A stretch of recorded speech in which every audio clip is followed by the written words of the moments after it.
Welcome back to my channel. Today I'm going to show you how to quickly and easily change the battery on your Dodge Charger Key Fob. The three things you're going to need is your key fob, your battery, and a flathead screwdriver.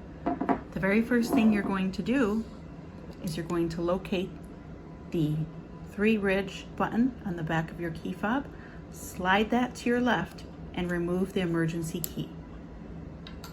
Next, what you're going to do is you're going to take your flathead screwdriver. There are 2 spaces, as you can see here.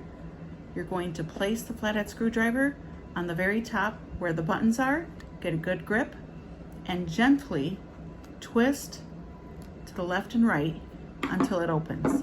See that? Next, you're going to open it up like a sandwich, and then you could take the battery out. Make sure that when you place the new battery in, that the plus side faces up. You're going to close the key fob, snap it back into place.